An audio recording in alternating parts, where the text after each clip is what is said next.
Paspauskite terminalo klaviatūrą, kad patektumėte į terminalo suasmeninimo meniu. Pasirinkite įsobus piktogramą ketvirtajame ketvirtyje ir paspauskite žalią varnelę, kad patvirtintumėte.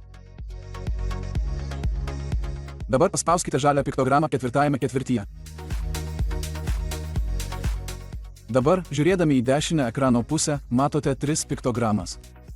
Nuo viršaus yra derliaus kalibravimo mygtukas. Ši funkcija nukreipia jūs į derliaus kalibravimo procedūrą. Peržiūrėkite derliaus kalibravimo pamoką, kad sužinotumėte, kaip ją naudoti. Antrasis mygtukas yra įsobų sistemos kalibravimo meniu. Paspauskite jį. Nuo viršaus kairėje rasite 4 langelius. Derliaus, vibracijos, drėgmės ir temperatūros kalibravimas. Pradėkime nuo temperatūros kalibravimo. Paspauskite temperatūros langelį ir pamatysite kalibravimo meniu. Pirmasis langelis viršuje rodys sukalibruotą temperatūrą. Suraskite ir užrašykite skirtumą tarp sukalibruotos temperatūros reikšmės ir tikrosios išorinės temperatūros, kai komabine dar grūdų. Paspauskite ant temperatūros nuokrypio langelio, kad įvestumėte skirtumą tarp tikrosios oro temperatūros ir sukalibruotos temperatūros reikšmės. Kaip šiame pavyzdyje, jei kombainas rodo 29, o tikroji oro temperatūra yra 30 laipsnių, turite nustatyti reikšmę 1. Patvirtinkite žalią varnelę ir jūsų kalibravimas bus baigtas. Drėgmės kalibravimas. Dabar paspauskite drėgmės kalibravimo langelį ir pamatysite kalibravimo meniu.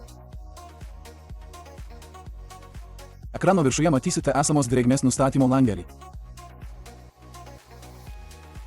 Naudokite skaičių klaviatūrą, kad įvestumėte drėgmės reikšmę, užfiksuotą bet kuriuo išoriniu drėgmės matuokliu. Pavyzdžiui, jei kombainas rodo 0% nuokrypį, kaip šiuo atveju, o matuoklis rodo 15, turite nustatyti reikšmę 15%. Jei norite nustatyti fiksuotą reikšmę, kuri pakeistų kombaino drėgmės matuoklį, spustelėkite tuščią baltą langelį ir nustatykite reikšmę skaičių klaviatūrą ir patvirtinkite. Spustelėkite žalią mygtuką, kad užbaigtumėte kalibravimą.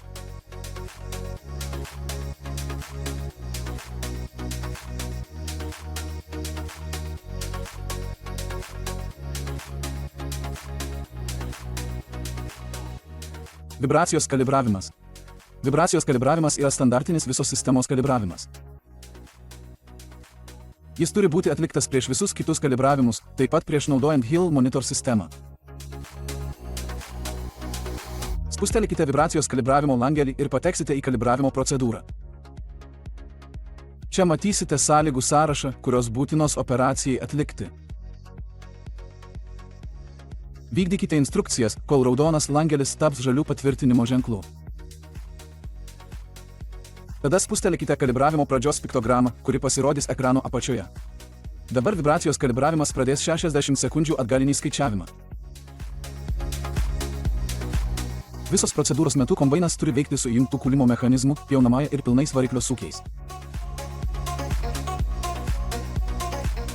Dabar jūsų įranga nustatyta. Derliaus kiekio kalibravimas. Derliaus kalibravimas yra skirtas apkrovos davikliui, esančiam švarių grūdų elevatoriaus viršuje, sukalibruoti. Norint atlikti šią kalibraciją, reikia nuimti tam tikrą kiekį derliaus ir pasverti jį ant svarstyklių tilto. Peržiūrėkite šilumos kalibravimo pamoką, kad sužinotumėte daugiau. Dabar spustelėkite grįžimo rodyklę dešinėje ekrano pusėje. Jūs grįšite į 4 langelių vaizdą. Spustelėkite grįžimo mygtuką apatiniame dešiniajame ekrano kampe, kad išeitumėte iš įsobus meniu.